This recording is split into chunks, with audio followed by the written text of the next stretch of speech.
Hello, welcome to Tech Insido. आज हम इस सेशन में एसक्यूएल टेबल के बारे में जानेंगे कि टेबल क्या होता है एसक्यूएल में और उस टेबल को कैसे क्रिएट करते हैं, how to create a table. तीसरा, how to insert record in table, हम उस टेबल में रिकॉर्ड को कैसे इंसर्ट करेंगे। और चौथा और final, how to update and delete record in a table, हम टेबल से डेटा कैसे डिलीट करेंगे और टेबल में डेटा कैसे अपडेट करेंगे। आज हम इस सेशन में देखेंगे। तो चलिए शुरू करते हैं पहले पॉइंट से कि what is table in SQL. अगर आप इस डेफिनेशन को देखेंगे कि a table is a fundamental structure used to organize and store data, it is composed of row and column. इसका ये मतलब हुआ कि टेबल एक फंडामेंटल स्ट्रक्चर है जिसमें डेटा स्टोर और ऑर्गेनाइज किया जाता है या एक रो और कॉलम से बना हुआ होता है, where each row represent a record and each column represents a specific piece of data field. मतलब इसका कहने का मतलब है कि जो भी रो है उसे आप रिकॉर्ड एज ए रिकॉर्ड कह सकते हैं या जो भी कॉलम है उसे आप फील्ड कह सकते हैं। अब हम एक टेबल का स्ट्रक्चर को देखते हैं, उसे समझते हैं कि उसमें कॉलम्स क्या है और उसमें रोज क्या है। ये आपका टेबल का स्ट्रक्चर है। ये जो है एम्प्लॉय आईडी, फर्स्ट नेम, ये सारे आपके टेबल का स्ट्रक्चर है। इस तरीके से आपको एसक्यूएल में टेबल का स्ट्रक्चर दिखेगा। तो पहला जो रो है ये रहा आपका, ये इसे आप रो भी कह सकते हैं, इसे आप रिकॉर्ड भी कह सकते हैं। तो ये जो पूरी लाइन है, ये आपकी पूरी लाइन जो है रिकॉर्ड है या रो कह लो आप। दूसरा ये भी रिकॉर्ड है, तीसरा ये भी रिकॉर्ड है। अब कॉलम्स कौन सा है? कॉलम्स, ये जो एम्प्लॉय आईडी है ये कॉलम है। ये भी आपका फर्स्ट नेम कॉलम है, लास्ट नेम भी कॉलम है, एम्प्लॉय भी और डिपार्टमेंट भी, ये सब सारे जो है आपके कॉलम्स नेम। वही ये कह रहा है, it is composed of rose and column. ये यहाँ पे रो है, यहाँ पे कॉलम है, दोनों मिला के एक टेबल का कंपोज्ड हुआ है। Where each row represent a record, इस रो को आप रिकॉर्ड भी कर सकते हो या each column represent a specific piece of data. जैसे इस कॉलम में एम्प्लॉय आईडी में पहला जो रिकॉर्ड है, जो फील्ड है वो 1 है। तो ये स्पेसिफिक पीस ऑफ डेटा हो गया एक रो का, एक रिकॉर्ड का। तो ये रहा आपका टेबल का स्ट्रक्चर। अब हम देखते हैं कि how to create a table. We can create a table in SQL using a create table statement. ये क्या बोल रहा है कि हम टेबल क्रिएट कर सकते हैं क्रिएट टेबल स्टेटमेंट का यूज करके। कैसे? हम सिंटेक्स को देखते हैं। ये रहा आपका क्रिएट टेबल एम्प्लॉइज, ठीक है, यहाँ पे सारे आपके हो गए कॉलम्स नेम। अब हम देखते हैं कि ये है क्या। ये जो क्रिएट टेबल है ये आपका क्रिएट स्टेटमेंट हो गया, ये आपका एम्प्लॉय टेबल हो गया, ठीक है। ये जो employ ID, first name, last name, age, department, ये सारे आपके कॉलम्स नेम हो गए। ओके। अब ये जो है इंट वैर कैर इंट वैर कैर, ये क्या है? ये आपका डेटा टाइप है। डेटा टाइप का मतलब कि the data type example int varchar, जो मैंने इंट वैरकर लिया है, indicate the type of data इस कॉलम कैन होल्ड। इसका ये मतलब हुआ कि अगर मैंने इंट और वैरकर डिफाइन लिया, इससे ये पता चलता है कि ये जो कॉलम नेम है एम्प्लॉय आईडी, वो इंट टाइप का डेटा स्टोर करेगा। अगर मैंने फर्स्ट नेम का अगर मैंने डेटा टाइप वैरकर लिया है, इसका ये मतलब हुआ कि फर्स्ट नेम में आपका कैरेक्टर इंसर्ट करेगा। तो वो यही बता रहा है कि data type indicates the type of data इस कॉलम कैन होल्ड, वो किस टाइप का डेटा कॉलम में होल्ड करेगा या स्टोर करेगा। अगर आपने यहाँ नोटिस किया होगा कि प्राइमरी की यहाँ पे मैंने मेंशन किया है। प्राइमरी की का मतलब क्या है? ये आपका प्राइमरी की है। प्राइमरी की का मतलब है primary key is a like a unique ID. इसका मतलब कि ये जो एम्प्लॉय आईडी है हमेशा यूनिक होना चाहिए। आपका अगर एम्प्लॉय आईडी 100 है तो मेरा एम्प्लॉय आईडी 100 नहीं हो सकता, मेरा एम्प्लॉय आईडी डिफरेंट हो सकता है। तो इसलिए मैंने यहाँ पे प्राइमरी की डिफाइन किया है कि कभी भी जब मैं डेटा इंसर्ट करूंगा इस एम्प्लॉय टेबल में, अगर किसी का ऑलरेडी एम्प्लॉय आईडी 100 है तो आप दोबारा किसी को 100 आईडी नहीं दे सकते। वो 100 आईडी एक्सेप्ट नहीं करेगा क्योंकि ऑलरेडी किसी और का एम्प्लॉय आईडी है। इस वजह से हमने प्राइमरी की यहाँ पे असाइन किया है एम्प्लॉय आईडी में। तो प्राइमरी की क्या बोल रहा है? Primary key is like a unique ID for each row in a table. It's a special column that hold a unique value for every record in a table, just as each person has a unique identification, just like a passport number। जैसा कि हर एक आदमी का एक passport number होता है, वो passport number हमेशा यूनिक होता है, तो उसी तरीके से हम प्राइमरी की का यूज करते हैं। A primary key ensure that each row in a table is uniquely identifiable. अब हम देखते हैं टेबल का स्ट्रक्चर में कि प्राइमरी की आईडी कैसे है। ये रहा आपका टेबल का स्ट्रक्चर। मान लीजिए एम्प्लॉय का टेबल है, इसमें कॉलम्स हैं, employ ID, first name, last name, age and department.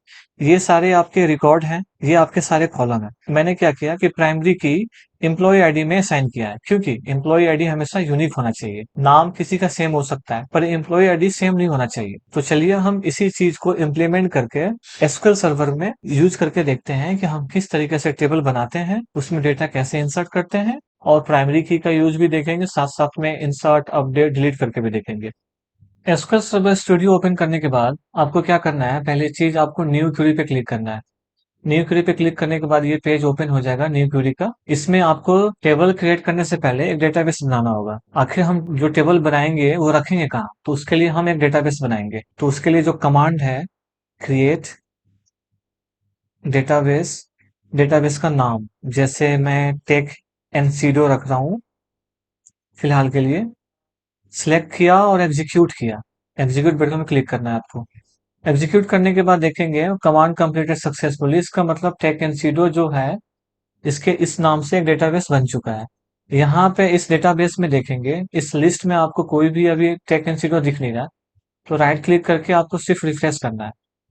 तो आप यहाँ देख पाएंगे यहाँ पे टेक एनसीडो है, आपने जो बनाया डेटाबेस वो बन चुका है। अब हम इस डेटाबेस का यूज करना है, तो उसके जो कमांड है, यूज टेक एनसीडो, ठीक है। यहाँ देखेंगे अभी जो डेटाबेस सिलेक्टेड है, आप यहाँ से भी ड्रॉप डाउन से भी सिलेक्ट कर सकते हैं, पर क्यूरी के थ्रू आप यूज करके ऐसे कर सकते हैं। तो मैं हम सिलेक्ट नहीं करते हैं, इसको रहने देते हैं। हम इसे यूज एंड डेटाबेस का नाम लिख के एग्जीक्यूट करेंगे, तो आप यहाँ देखेंगे इस टेस्ट की जगह टेक एनसीडो आ जाएगा। टेक एनसीडो आ गया, ठीक है।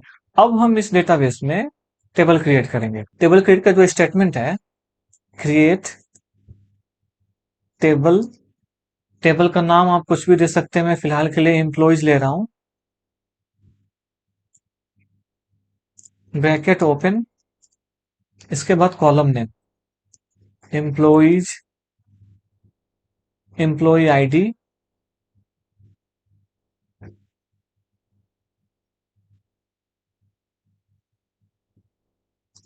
डेटा टाइप इंट ले रहा हूं, इसे प्राइमरी के असाइन कर रहा हूं। प्राइमरी की का मतलब ये हुआ कि आप एम्प्लॉय आईडी में कोई भी डुप्लीकेट रिकॉर्ड नहीं डाल सकते। अब दूसरा कॉलम नेम लेते हैं फर्स्ट नेम, डेटा टाइप लेते हैं varchar, और इसमें लेंथ डिफाइन करते हैं कि ये कितना कैरेक्टर एक्सेप्ट करेगा। मैं 25 दे देता हूँ, इससे ज्यादा कैरेक्टर एक्सेप्ट नहीं करेगा फर्स्ट नेम में। लास्ट नेम भी ले लेते हैं साथ में, varchar, varchar 25 लेंथ। साथ में एम्प्लॉय का एज भी ले लेते हैं, इंट, कॉमा, और फाइनल एक डिपार्टमेंट कॉलम ले लेते हैं, डिपार्टमेंट varchar ले लेते हैं, इसमें 25 लेंथ डिफाइन करते हैं, ब्रैकेट क्लोज। ये आपका स्टेटमेंट हो गया किसी भी टेबल को क्रिएट करने के लिए, आप इस तरीके से क्रिएट कर सकते हैं। अब क्या करना है आपको कि इसे सिलेक्ट करना है और आपको एग्जीक्यूट करना है। जब मैसेज देखेंगे कंप्लीट, कमांड कंप्लीटेड सक्सेसफुली, इसका मतलब आपका ये टेबल क्रिएट हो गया। अब हम टेक एनसीडो में जाते हैं, इस टेबल को एक्सपेंड करते हैं। यहाँ आप देख पाएंगे एक टेबल बन चुका है जिसका नाम है एम्प्लॉइज। तो इस तरीके से आप टेबल बना सकते हैं, क्रिएट टेबल, टेबल का नाम, कॉलम मेंशन किया, उसके डेटा टाइप, और सिलेक्ट करने के बाद एग्जीक्यूट किया, आपके ये कमांड सक्सेसफुली कंप्लीट हो जाएंगे, जिससे आपका टेबल बन जाएगा। ये तो हुआ आपका टेबल क्रिएट करने का स्टेटमेंट। अब हम देखते हैं कि क्या इस टेबल में डेटा है कि नहीं, इस एम्प्लॉइज टेबल में। तो उसके लिए आपको लिखना पड़ेगा select star from table name employees, इसे सिलेक्ट करना होगा, एग्जीक्यूट करेंगे आप जब देखेंगे कोई भी अभी रिकॉर्ड अवेलेबल नहीं है इस टेबल में, राइट। तो अब क्या करना है, अब मुझे इस टेबल में इंसर्ट करना है डेटा। तो पहली चीज तो हमने देख लिया कि टेबल कैसे बनाते हैं, अब देखते हैं कि इंसर्ट कैसे किया जाता है। इंसर्ट इनटू, किसमें, एम्प्लॉइज में, एम्प्लॉइज टेबल में।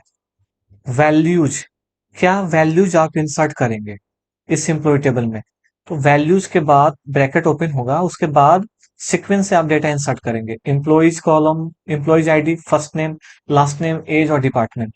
तो पहले फर्स्ट नेम है इन टाइप का, तो मैंने दे दिया 100 एम्प्लॉय आईडी, इसका एम्प्लॉय आईडी 100 रहेगा। फर्स्ट नेम वेर कैर है, इसलिए हम सिंगल कोट में असाइन करेंगे। फर्स्ट नेम में मैं ले लेता हूँ ABC। लास्ट नेम भी वेर कैर है, इसमें मैं XYZ ले लेता हूँ एग्जाम्पल के लिए। एज इंट है तो मैं 20 ले लेता हूँ। डिपार्टमेंट वेर कैर है, सिंगल कोट में लेना होगा। डिपार्टमेंट में मैं फिलहाल IT ले लेता हूँ। और फाइनली उसके बाद कोई भी कॉलम नहीं है तो ब्रैकेट क्लोज किया। अब हम इसे सिलेक्ट करेंगे और एग्जीक्यूट करेंगे। वन रो अफेक्टेड, इसका मतलब ये जो रिकॉर्ड है आपके एम्प्लॉय टेबल में इंसर्ट हो चुका है। देखते हैं क्या इंसर्ट हुआ है कि नहीं। सिलेक्ट किए इस क्यूरी को और एग्जीक्यूट किया। आप देख पाएंगे कि एक एम्प्लॉय रिकॉर्ड इंसर्ट हो गया है एम्प्लॉयज टेबल में। तो इस तरीके से आप डेटा को इंसर्ट कर सकते हैं किसी भी टेबल में। एक और डेटा इंसर्ट कर लेते हैं।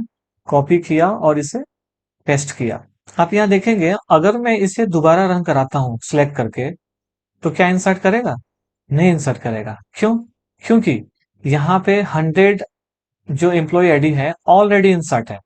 क्योंकि ये एम्प्लॉय आईडी है। एम्प्लॉय आईडी मैंने क्या लिया था? इंट तो लिया था पर प्राइमरी की है ये। ठीक है, प्राइमरी की का मतलब कि ये डुप्लीकेट रिकॉर्ड सेव नहीं कर सकता। चलिए चेक करते हैं इसको।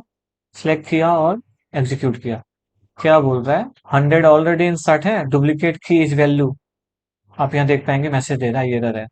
तो इस तरीके से आप नहीं कर सकते, आपको एम्प्लॉय आईडी चेंज करना पड़ेगा। तो मैं चेंज कर देता हूँ 101। इस बंदे का जो रिकॉर्ड होगा वो डिफरेंट होगा। उसकी एम्प्लॉय आईडी 101 है। मैं नेम भी चेंज कर देता हूँ। आप चाहे तो नेम तो सेम हो सकता है, पर मैं चेंज कर देता हूँ। JS, last name OS। IT की जगह मैं एडमिन कर देता हूँ। अब मैं इसे सिलेक्ट करूंगा तो इंसर्ट हो जाएगा। सिलेक्ट किया, एग्जीक्यूट किया, वन रो अफेक्टेड। जब हम इसे क्यूरी को चला के देखें इंसर्ट हुआ कि नहीं, ये रहा आपका। एम्प्लॉय आईडी डिफरेंट डिफरेंट है पर नेम नेम भी इंसर्ट हो गया आपका। तो इस तरीके से आप इंसर्ट कर सकते हैं किसी भी टेबल में डेटा। ठीक है। अब हम देखते हैं कि किसी भी डेटा को अगर अपडेट करना हो, मान लीजिए कि मैं इस एम्प्लॉय आईडी जिसका नाम ABC है, उसका एज को है मैं 30 करना चाहता हूँ। मतलब इस रिकॉर्ड के एज को अपडेट करना चाहता हूँ। अब हम देखते हैं कि अपडेट कैसे करते हैं। तो उसका जो क्यूरी है, अपडेट टेबल का नाम एम्प्लॉइज सेट। किसे सेट करना है? एज को। एज कितना सेट करना है? मुझे 30 सेट करना है। ठीक है। पर किसका सेट करना है 30? वेयर एक क्लाउज है जहां पे कंडीशन हम लिखते हैं कि किसका सेट करना है। एज 30। तो एम्प्लॉय आईडी जिसका 100 होगा उसका एज 30 करना है। अब हम इस तरीके से इसको सिलेक्ट करेंगे और जब एग्जीक्यूट करेंगे तो वन रो अफेक्टेड लिख दिया। इसका ये मतलब कि आपका डेटा अपडेट हो चुका है। अब हम देखते हैं क्या सच में डेटा अपडेट हुआ है कि नहीं। Select star from employ, execute. आप यहाँ देख पाएंगे एज 30 हो गया। इसका नहीं हुआ है क्योंकि मैंने सिर्फ इस एम्प्लॉय का जिसका एम्प्लॉय आईडी 100 है उसका मैंने एज 30 किया है। तो इस तरीके से आप कोई भी डेटा अपडेट कर सकते हैं किसी भी टेबल में। अब हम ये देखते हैं कि डेटा कैसे डिलीट कर सकते हैं टेबल से। सपोज कि जिसका एम्प्लॉय आईडी 101 है, मैं उस रिकॉर्ड को रीड करना चाहता हूँ टेबल से। तो उसके लिए क्या करना होगा आपको? उसके लिए एक कमांड है, delete from table name employees where where clause employ ID is equal to 101। ये आपका कमांड है कि delete from table name where clause किस आईडी को डिलीट करना है? 101। सिलेक्ट किया और एग्जीक्यूट किया। वन रो अफेक्टेड, इसका मतलब एक रो जो है डिलीट हो चुका है। अब हम इस क्वेरी को सिलेक्ट करके देखते हैं कि क्या डेटा डिलीट हुआ या नहीं। देखिए आपका डेटा डिलीट हो गया जिसकी आईडी 101 है। तो इस तरीका से आज हमने सेशन में देखा कि हम टेबल को कैसे क्रिएट करते हैं, उसमें डेटा कैसे इंसर्ट करते हैं, और कोई डेटा अपडेट करना हो तो वो किस तरीके से अपडेट करते हैं, और फाइनली हमने देखा कि अगर हमें कोई डेटा रिकॉर्ड डिलीट करना हो तो उसके लिए क्या क्वेरी होता है। आई होप आपको ये वीडियो पसंद आया होगा। अगर पसंद आया तो सब्सक्राइब करना बिल्कुल ना भूलें और साथ में बेल आइकन को जरूर प्रेस करें। Thank you, happy learning.